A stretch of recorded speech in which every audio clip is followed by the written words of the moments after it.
Très chers frères et sœurs en Christ et vous tous qui nous regardez, que la grâce et la paix de notre Seigneur et Sauveur Jésus-Christ soient avec nous tous. Alors par la grâce de Dieu, nous sommes rendus à notre 11e capsule de notre thème sur la foi et nous poursuivons le développement de notre point « Comment la foi se manifeste en nous ».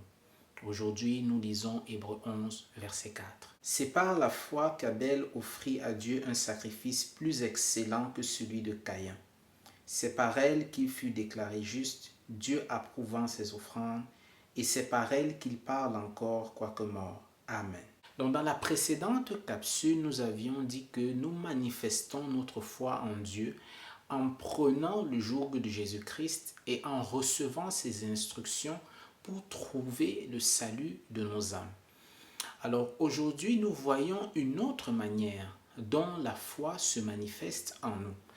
La foi se manifeste en nous poussant, comme Abel, à faire des sacrifices agréables à Dieu. Et ce qui est important de souligner ici, c'est agréable à Dieu. Parce que lorsque nous lisons le passage, nous voyons que Caïn aussi avait offert un sacrifice à Dieu, mais celui-ci a été rejeté. Et toujours dans le même passage, nous apprenons que ce qui a marqué la différence entre le sacrifice d'Abel et celui de Caïn, c'est la foi. En effet, la Bible dit dans Genèse 4, versets 3 à 4, « Au bout de quelque temps, Caïn fit à l'Éternel une offrande des fruits de la terre, et Abel, de son côté, en fit une des premiers-nés de son troupeau et de leur graisse.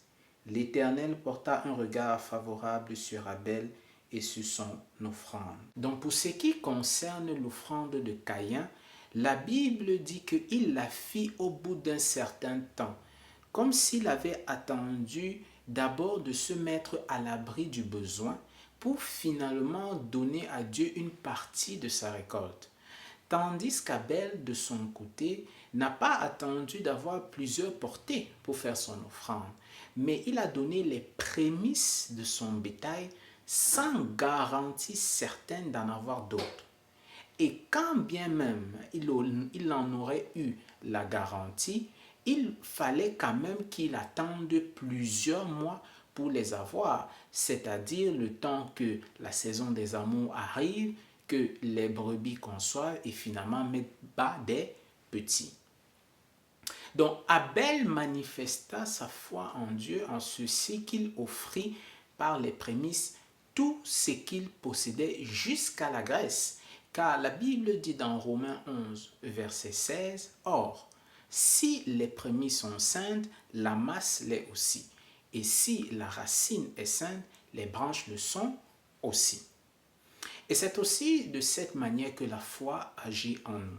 Par la foi, nous confions à Dieu toute notre journée en lui offrant les prémices de celle-ci par des prières, des actions de grâce, des louanges et des adorations. Et nous faisons cela parce que nous croyons que Dieu, par son Saint-Esprit, va nous conduire au courant de la journée à lui offrir d'autres sacrifices agréables. Ainsi, par la foi, nous offrons nos bouches pour parler de Jésus-Christ autour de nous pour le salut des âmes. Par la foi, nous offrons notre temps pour visiter et prier pour les malades, pour visiter et consoler les endeuillés. Par la foi, nous offrons notre argent ou notre matériel pour venir en aide aux nécessiteux. Et on peut se demander en quoi toutes ces choses constituent-elles alors des offrandes à Dieu? Eh bien, la Bible dit dans Matthieu 25, versets 35 à 40, « Car j'ai eu faim et vous m'avez donné à manger, j'ai eu soif et vous m'avez donné à boire, j'étais étranger et vous m'avez recueilli, j'étais nu et vous m'avez vêtu, j'étais malade et vous m'avez visité, j'étais en prison et vous êtes venu vers moi. » Les justes lui répondront, « Seigneur, quand avons-nous vu avoir faim et t'avons-nous donné à manger? Ou avoir soif et t'avons-nous donné à boire? Quand avons-nous vu étranger et t'avons-nous recueilli? Ou nu et t'avons-nous vêtu? Quand t'avons-nous vu malade ou en prison et sommes-nous allés vers toi? Et le roi leur répondra, je vous le dis en vérité, toutes les fois que vous avez fait ces choses à l'un de ces plus petits de mes frères, c'est à moi que vous les avez faites. Donc, lorsque Abel fit son offrande à Dieu, la fumée de son holocauste monta jusqu'au trône de Dieu comme un parfum de bonne odeur et il fut approuvé. De même, nous aussi, lorsque nous faisons du bien aux autres, cela monte jusqu'à Dieu dans le ciel comme un parfum de bonne odeur et nous sommes approuvés par lui. Alors, quelle leçon tirons-nous aujourd'hui? Lisons Marc 12, versets 42 à 44. Il vint aussi une pauvre veuve, elle y mit 2 petites pièces, faisant un quart de sou. Alors Jésus, ayant appelé ses disciples, leur dit, je vous le dis en vérité, cette pauvre veuve a donné plus qu'aucun de ceux qui ont mis dans le tronc. Car tous ont mis de leur superflu, mais elle a mis de son nécessaire tout ce qu'elle possédait, tout ce qu'elle avait pour vivre. Amen. Alors l'histoire du sacrifice de la veuve qui est relatée ici est très similaire à celle des sacrifices d'Abel et de Caïn. En effet, d'une part, on a Abel qui offrit à Dieu tout ce qu'il possédait, tout comme cette veuve.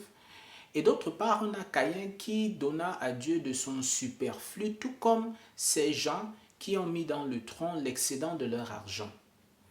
Et nous voyons que dans les deux cas, Dieu a approuvé le sacrifice d'Abel et de la veuve et il a rejeté le sacrifice de Caïn et des autres. Alors que comprenons-nous donc? Bien aimé, le tout n'est pas de faire des offrandes et des sacrifices à Dieu. Ce qui est important, c'est la motivation du cœur qui offre. En effet, un cœur qui n'est pas entier à Dieu ne lui donnera pas aussi tout. Il donnera le superflu et retiendra le reste. C'est pour cela que Dieu ne prend pas plaisir au superflu.